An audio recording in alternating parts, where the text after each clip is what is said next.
Our consciousness does not initiate our modes of functioning. We awake to find ourselves engaged in process, immersed in satisfactions and dissatisfactions, and actively modifying, either by intensification or by attenuation, or by the introduction of novel purposes. This primary procedure, which is presupposed in consciousness, I will term instinct.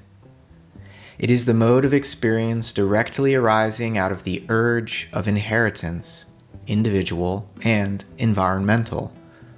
Also, after instinct and intellectual ferment have done their work, there is a decision which determines the mode of coalescence of instinct with intelligence. I will term this factor wisdom. It is the function of wisdom to act as a modifying agency on the intellectual ferment so as to produce a self-determined issue from the given conditions.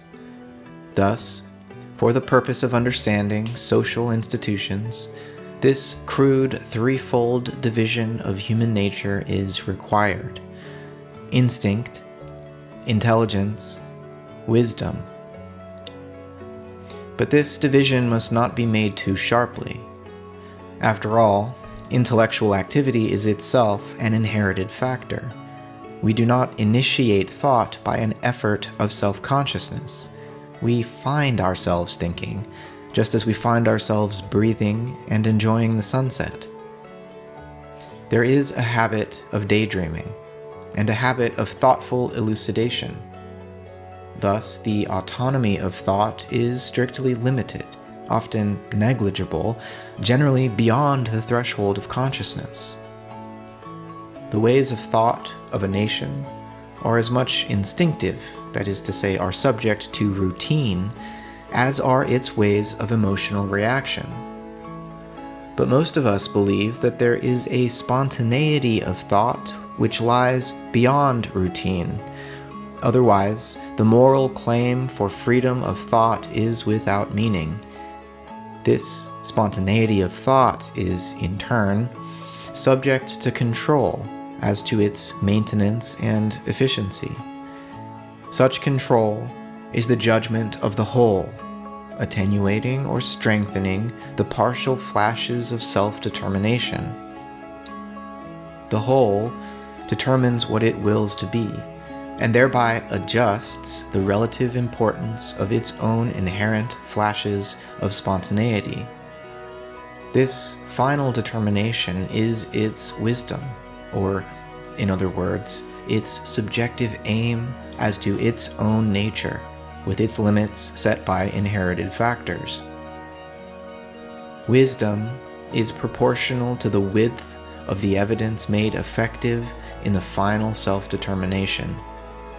The intellectual operations consist in the coordination of notions derived from the primary facts of instinctive experience into a logically coherent system.